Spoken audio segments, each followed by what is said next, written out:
Hello students, welcome back to Shubham lecturer channel. तो student finally मैं आपके लिए लेकर आ चुका हूं 12th फिजिक्स के चैप्टर 3 का नेक्स्ट टॉपिक। स्टूडेंट, जैसा कि आपको पता है कि इस समय हम 12th फिजिक्स के चैप्टर 3 वैद्युत धारा को पढ़ रहे हैं, जिसमें हमारा नेक्स्ट टॉपिक है विशिष्ट प्रतिरोध अथवा प्रतिरोधकता। इससे पहले मैंने आपको ओम का नियम और अनुगमन वेग के आधार पर ओम के नियम की व्युत्पत्ति वाला डेरिवेशन समझाया।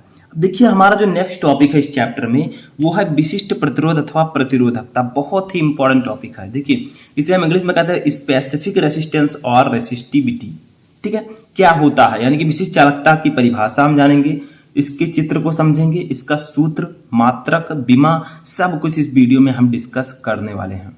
ठीक है, इसके दो फार्मूले को हम समझेंगे।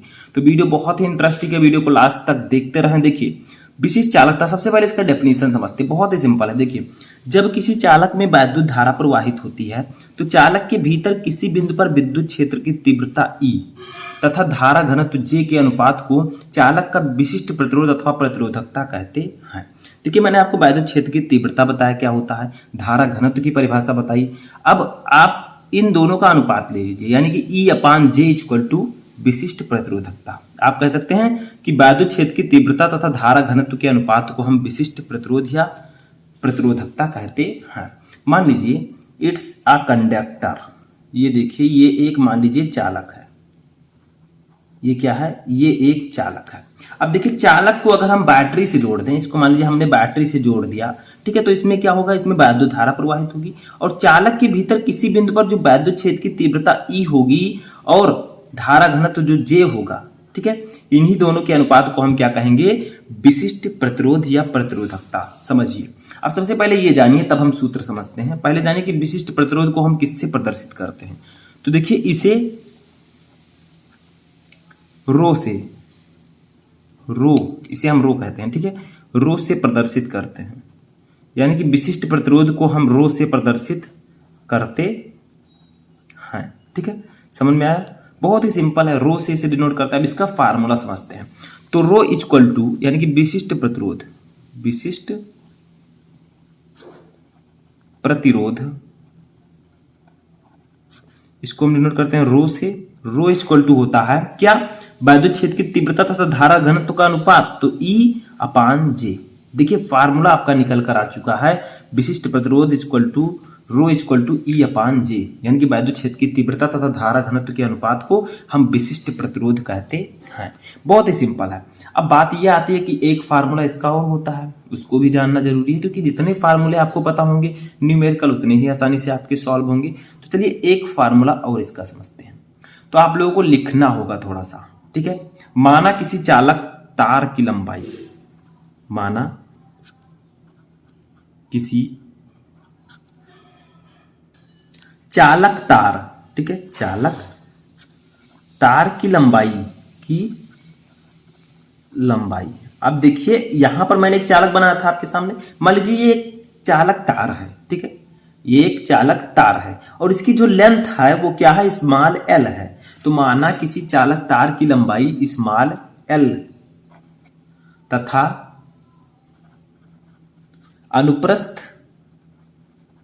अनुप्रस्थ परिच्छेद का क्षेत्रफल,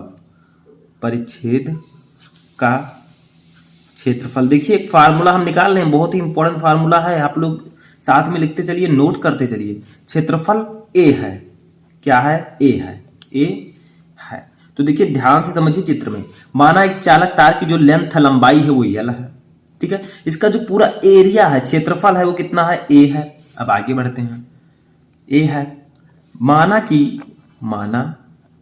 कि इसके सिरों के बीच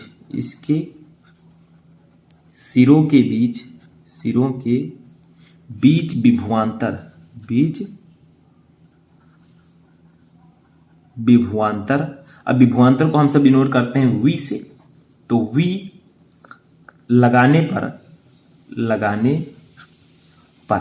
ठीक है। अब देखिए, मान लीजिए ये एक चालक तार है, इसकी लंबाई L, एरिया A है। अब मान लीजिए इसे हम बैटरी से जोड़ देते हैं, तो बैटरी से जब जोड़ेंगे तो ये सिरा और ये सिरा, ठीक है, तो दोनों सिरों के बीच जो विभवांतर होगा, मान लीजिए वो कितना है, V है, कितना है, V, ठीक है।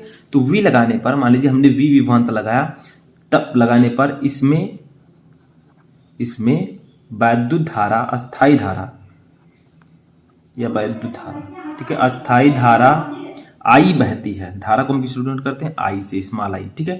तो आई बहती है, ठीक है। अब यहां पर आपको लिखना है कि माना कि सभी बिंदुओं पर वैद्युत क्षेत्र की तीव्रता ई तथा धारा घनत्व जे नियत है, ठीक है। लिखिए, माना कि तार के सभी, थोड़ा आप और अच्छे से लिखिएगा, ठीक है, बिंदुओं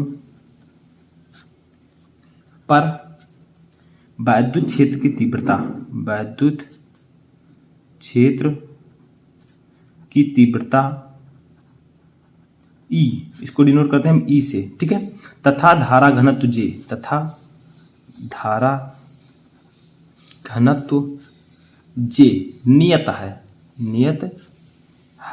ठीक है। तो बताइए, अब तार के भीतर किसी बिंदु पर वैद्युत क्षेत्र की तीव्रता का फार्मूला क्या होगा? तो लिखिए, अतः तार के भीतर, तार के अंदर या भीतर, ठीक है, तार के भीतर किसी बिंदु पर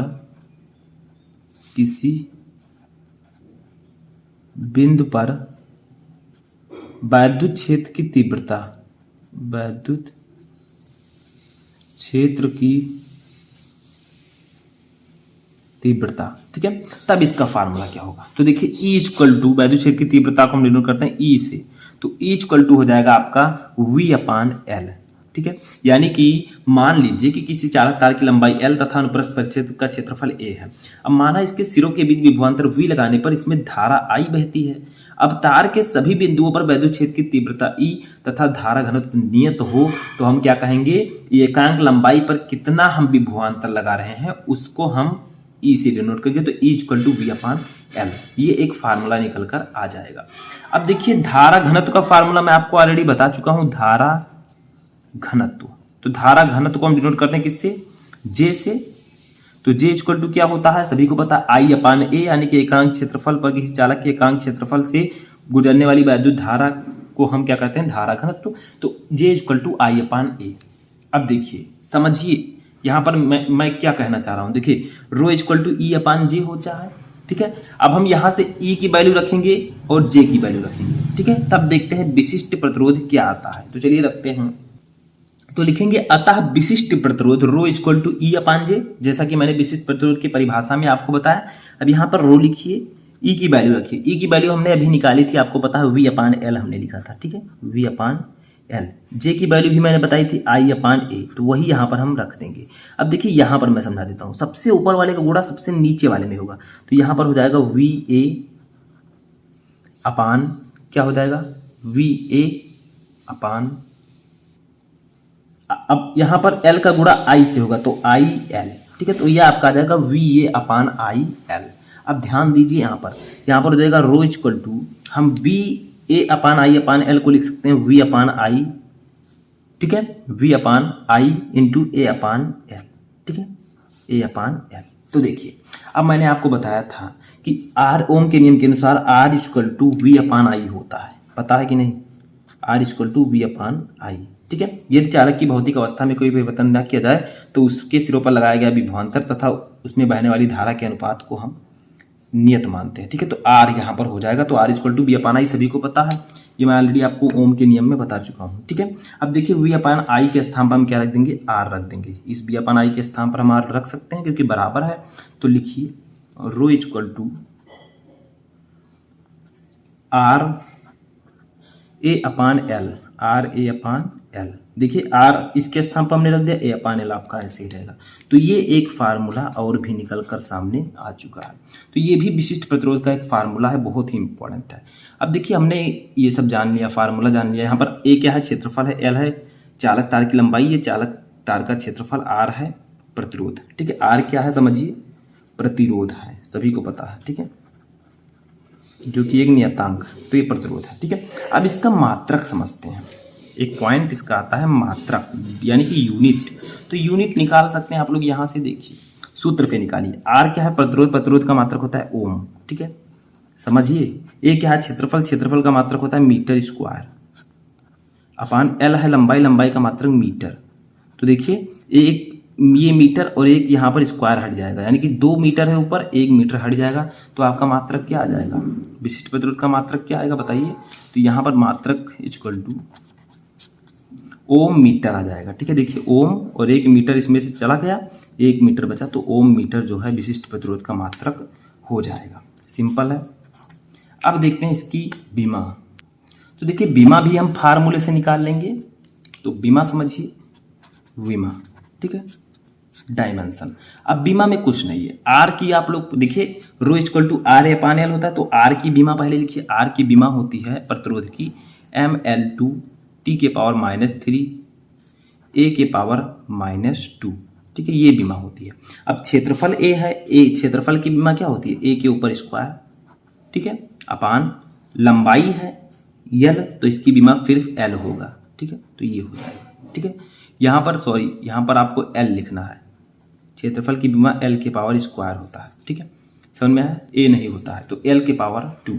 अब देखिए यहाँ पर आपका बीमा क्या आ जाएगा, इस l को ऊपर ले जाएंगे, या यहाँ से आप काट सकते हैं, लेकिन ऊपर ले जाते हैं हम लोग। ठीक है, तो यहाँ पर आ जाएगा यम, चलिए l यहाँ पर 2 है, यहाँ पर भी 2 है, तो इसको लिख देते हैं ml4 t के पावर -3 a के पावर -2। ठीक है, ये हो गया। यहाँ से l ऊपर जाएगा तो ये नीचे प्लस में है, ऊपर जाएगा तो माइनस में हो जाएगा। ठीक है, अब यहाँ से हम लोग बीमा निकाल लेते हैं, सिंपल है बीमा। तो ये हो जाएगा आपका m l, देखिए यहाँ पर 4 है, यहाँ पर -1 है, तो 4 में से 1 चला जाएगा तो कितना बचेगा, 3, तो ml3 t -3 a -2। ठीक है, ये हो जाएगा आपका विशिष्ट प्रतिरोध की बीमा। तो बीमा भी समझ में आ गई। तो ये था आपका विशिष्ट प्रतिरोध की परिभाषा, सूत्र, मात्रक और बीमा। आई होप कि आपको सब कुछ समझ में आ चुका होगा। अगर विशिष्ट प्रतिरोध से रिलेटेड क्वेश्चन आता है तो आप आसानी से सॉल्व कर लेंगे। कैसा लगा आपको वीडियो कमेंट बॉक्स में बताएं। हम मिलेंगे नेक्स्ट वीडियो में नेक्स्ट टॉपिक के साथ, तब तक आप लोग आगे की वीडियोज देखते रहें।